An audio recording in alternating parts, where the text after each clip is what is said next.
So in my last video, we actually got to talking about Black and White 2 a little bit, and how Peter Molyneux can get a little overhyped for his own things, and then maybe underdeliver a little bit. But generally speaking, I still thought that he makes some pretty good games. Peter Molyneux is actually kind of like the god of god games. And now he's actually kind of directly reviving the genre with Goddess. Now if you don't know what a god game is, it's basically a game where you play God.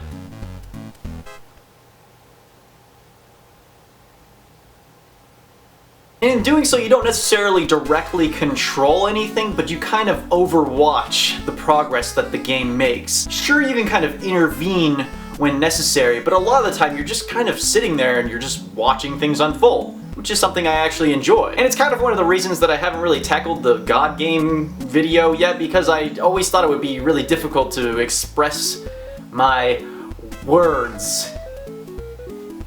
So I didn't think it would necessarily be easy to cover a lot of these games just one by one, so I thought, hey, why not just make a video about a lot of these games all at once and just cover them very briefly. So I thought I would include a bunch of different games, but the main game that I'm going to be focusing on is actually Populous, the beginning. It's bright.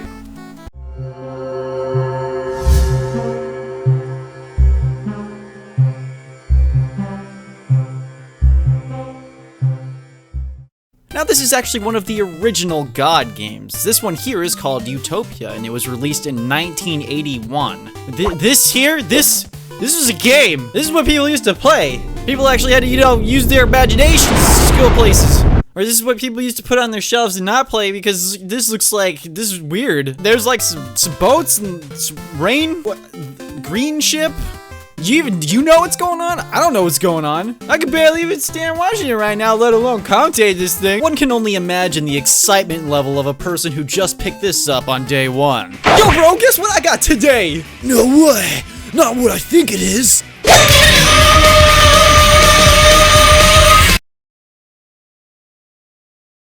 That's why you always pay your dues, you know what I'm saying? You can't just freeload all the time. Next up, we have Populous. This one is actually widely regarded as one of the first God games, and of course it is done by Peter Molyneux. Let's be honest, I didn't really know what I was doing, okay? I could terraform, I guess. There was a cross, so I was probably doing something right. Oh no, look! Enemies! I know they're bad because they're red! On to Populous 2! Oh god, flame pillar! Oh no, what's going on? I just started, I don't even know how to play! Excuse me? I just would like to know why there are flame pillars going all across my world, and would you please stop it, please? I mean, I don't know what to say. I just booted up the game. Flame pillars! Good! Good! We're done here. Now, even though this video is more about God games in the more literal sense, that doesn't mean I don't know that there isn't God games elsewhere. I mean, technically speaking, God games can encompass anything from SimCity. Okay, new city name, Butts. And then my name will be Oprah. Look at me, I'm a mayor of nothing. Now all I have to do is figure out how to level the team. I don't like it anymore. Don't forget about Black and White. Look at me, I'm a god and I can punch things. Yeah. Look at you, you're grown up. Actraiser? In fact, Actraiser is one of the earliest examples of a god game. I'm Cupid. I am a fearless adventurer. Nothing will stop me except this wall. Well, sometimes you just get stopped by things. Stop! Let us leap.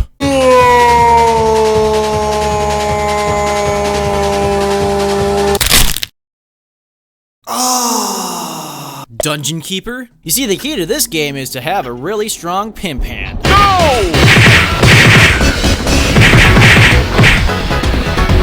Whoops! And of course, The Sims. Now, The Sims is probably one of the ones I spent the most time with. And I'm not just saying that because of the loading screens, if you know what I'm saying. Actually, I just mean that I spent a lot of time recreating my entire life. Look, there's my house. And look, there's even Ian. And now I just have to get all of his traits right. Let's see here, we got perfectionist, grumpy, computer whiz, artistic, and of course, no sense of humor. look, there's also me. Oh, look at me. I'm so cool. Except he does mostly the same things that I do in real life. This get way too meta. Now, when Populous the Beginning came out, they actually kind of went a different direction with the game. Instead of becoming kind of like the overseer of development of a culture, you kind of took a more direct approach. Your godly entity actually has a real form in the form of this shaman, and she's actually worshipped by real followers, which I thought was a neat twist. Also, you can fireball people. Taka. Yeah! He drowned. So the goal of this game is actually to kill the opposing shaman and the followers, so it's basically just complete mass genocide. Do that and you're solid. But you can't do that right away, of course you have to build up your village first. I mean, it's basically like an off-brand RTS game. It's like, you know, when you walk into Safeway, and there's like oh, there's that orange juice, but then you're like, oh, there's Safeway brand orange juice, and it's always cheaper. It's kind of like that. I mean, it's made up of the same stuff, it's just pitched differently. I mean, it's simpler, but it doesn't make it any less fun. I mean, in what other game can you just like summon a swarm of bees? I don't recall one where you could do that. So that's cool. Okay, I gotta build up my village and have my villagers sex each other.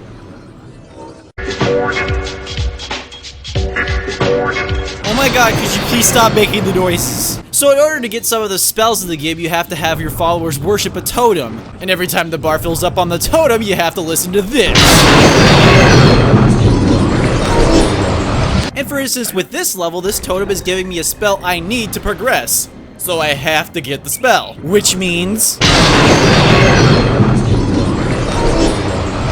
just imagine if this was Minecraft or something, and every time you finished cooking a piece of chicken, it went... Would you have fun then? No? You wouldn't? Oh goody, I can do 2 totems at the same time. I really enjoy this. So the problem I end up having with these games is I end up taking way too long. Like, I could win this level 30 minutes ago, but I just sat there and watched my town build up. I was always one of those people who in like Warcraft 3 would just build up a huge base until I had a max army and then go out. It's the most efficient way. Kinda. So I spent all this time building up my village, and then I decided to just go in with my shaman, because why not? I mean, she has fireballs. I'm basically unstoppable. So incendio! Or, I mean, I don't even... He's dead! Oh my god. I'm pretty sure that Red is utilizing the most amazing strategy I've ever seen in my entire life! Oh wait, no they aren't. I just so happen to have a spell to counter this exact technique! Victory is mine! Bow before your god. Okay, well just calm down guys. It's not... It's the first level! We haven't exactly won the war! So the game progresses like any other RTS game. You just kind of go through the main story, you get new buildings, new spells, and new thingies to play with. I've done it! I finally got enough followers to take on the evil that is the Green Clan. I just know it. They're evil, even though they look exactly like me. Today, I, your shaman, will lead you into battle against the Green Menace. You are my highly trained warriors.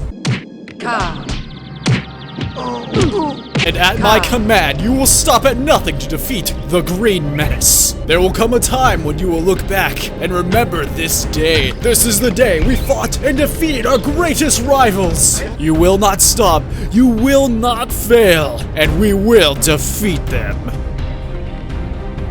Because fuck green. Oh no, they got bees too! Oh no! Who would have thought they would have been exactly the same minus their color scheme? I know exactly what to do to be green-loving shamans.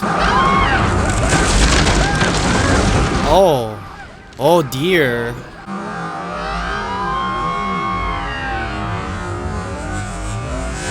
Later on, you don't even start out with followers, you actually have to convert them with a spell. So I guess you kind of give purpose to people. Well, I mean, I guess their lives weren't that great before, they were just eating trees. I'm gonna do a fireball. Oh no! Turning into a mist. I'm turning into energy, I guess. Oh look, I'm back with no consequences. I'm pretty sure that's good. So what is there to actually say about Populous the Beginning?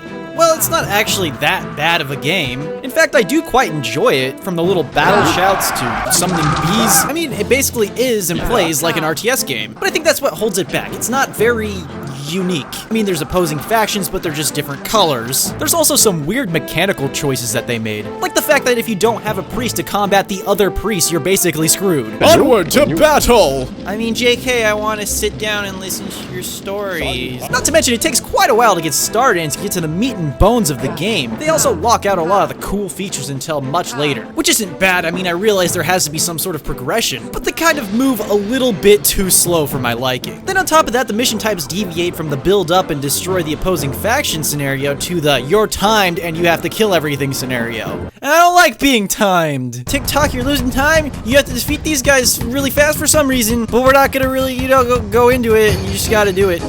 Or else it has something to do with this. Okay? Is that good enough for you? And anything that times me ever I automatically hate, so there. I must hate this game. But I secretly love it. Let's keep that between us. So maybe I don't know exactly what makes a god game a god game. I mean, is it any game that uses the bird's eye view? Or is it a game that actually puts you in the position of God, overwatching the progression of people, conducting war, or preventing it? I think that's why I find it just so interesting. I just don't think that anyone plays these games like I do. It's probably not true. All I know is that these games can all bridge the gap between something mythical to the real world. They give you an experience that you're just not used to having, something that's just so unique. Watching something unfold from afar, removing yourself completely from the situation and just watching. Sure, most of the time you are actively intervening, but everything outside of your presence acts on its own. They have their own free will and they do the things they want to do when they want to do it, actively making you the bystander, the overseer, the god. And it's easy to look back on something and tear it apart, comparing it and trying to make it live up to our absurdly high standards. And sure, it's great to tease something a little bit, I mean, that's half the fun. But realistically, I like these games. They all have something new to offer, something different than the norm of the everyday grind, an escape. And I think that's just something we all need every once in a while. Well, if only there was a game that encompassed all of these things into one complete package.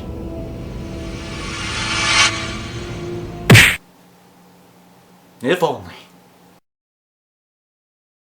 Hey, thanks a lot for watching my video. It was really fun to make. I hope you liked watching it as much as I had fun making it. And the fun doesn't have to stop there, because you can follow me on Facebook and Twitter to keep up to date with all my silly shenanigans and stuff. And if you haven't already, you can watch some of my previous videos here, the top 10 dogs in video games and the top 10 other things that I did. I don't even remember. If you like what I have to offer, maybe you'll like some of my friends. Go over to hiddenblock.com and check everyone out. And last but not least, let's not forget to tell me which games I forgot in the comments, because obviously you need to tell me that I forgot something that I clearly forgot. There could possibly be a reason why I didn't put it in this video.